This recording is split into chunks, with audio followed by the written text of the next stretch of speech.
completed. Now I am going with convolution. I am going with convolution. So convolution means there is a system, you are having input x of n, system behavior h of n, output is y of n. What is the purpose of convolution? Finding output or response. Okay, convolution purpose or application is to find out the response or output. Find out the response or output, which is y of n. Y of n. Finding y of n is application of convolution. How we find? It is convolution between x of n and h of n. X of n and h of n. If length of x of n is length L, okay, length is L. If length of h of n is m, length of h of n is m, what is the length of output? What is the length of output? L plus m minus 1. You may get problems on this also. L value 5, m value 9. Okay, what is the output length? 5 plus 9 minus 1. Okay, 14 minus 1, which is 13. Like that also you may get out some questions. And tabular method, you know, one sequence you have to write horizontal, other sequence vertical, multiply, then cross addition. Okay, tabular method for finding linear convolution. For finding linear convolution, you may get questions on this, problems on this also, 1 mark question. Okay, and we have properties in convolution. We have properties in convolution, which is commutative property, associative property, and distributive property.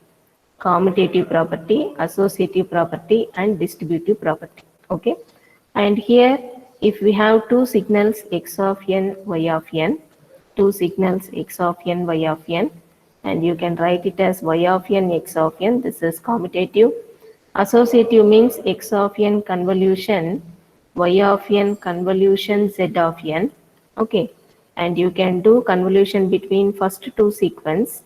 Then that answer you can do convolution with third sequence z of n. This is associative.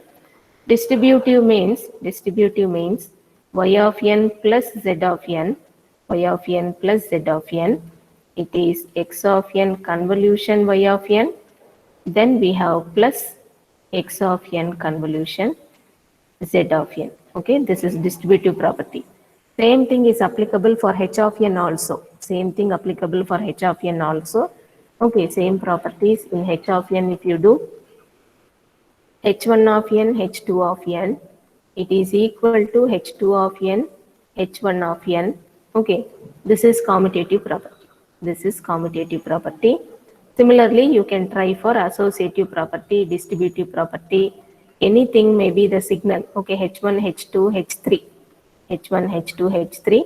How you will write these properties. Okay, these are about the convolution properties. You may get some points. Okay, and then what I told you is in static dynamic systems. Dynamic systems will have memory. Static and dynamic systems will have memory. Okay, this memory can be with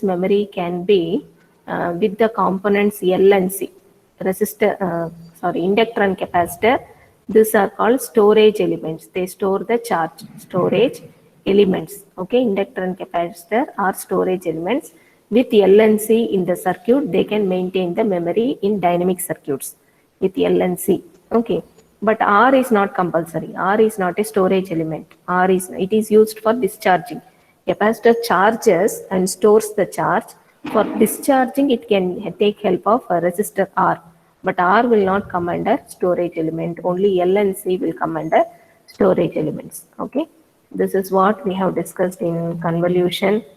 This is about convolution, and we have then after that we have harmonic analysis of LTI system. Harmonic analysis of LTI system. I told you LTI means linear property and time invariance property. Two properties are involved. Okay, linear property and time invariance. Two properties are involved. Then it is called harmonic analysis. Harmonics means in the Fourier series, I told you A1, A2. Okay, in the Fourier series, f of t equal to A naught summation n equal to 1 to infinite an cos n omega t plus bn sin n omega t. This omega I will use, not w, this analog omega I will use. Okay, n omega t, bn sin n omega t. When you are expanding summation, it will become, a1, a2, a3, a4 up to a infinite. Okay, these are called harmonics. Similarly, when you expand summation, it will become b1, b2, b3, b4. In the place of n, we are putting this. Okay, these are called harmonics. Similarly, it will get multiplied with sine 1 times omega t, sine 2 times omega t, sine 3 times omega t. These are called harmonics. Okay. Similarly, cos 1 time omega t, cos 2 times omega t. These are the harmonics. And if a system is said to be in the harmonic analysis only, if there is a system, if it is to be called as distortionless system, input is x of t, output is y of t. Input is x of t, output is y of t. Output should be same as input, and there can be possibility of changing in the amplitude and phase angle. Coming to the response, it should pass through origin. It should have a linear characteristics.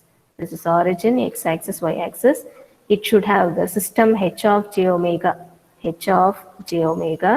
the system frequency response of the system, which is output by input. The graph should pass through origin, that is called linear graph. Okay. So what I want to tell you is, in distortionless system, okay, the output is a replica of input. And output can have a small change in the phase angle, a small change in the amplitude. However, it should resemble the input. Okay, there can be small change in the height or amplitude of the signal, amplitude in the output signal. There can be small change in the phase angle. Okay, change in height and change in phase angle possible. But if input is sine wave, output also sine wave. Input is triangle wave, output also triangle wave. That is the rule to be followed. Then that system is called distortionless system. Then such systems are called distortionless systems.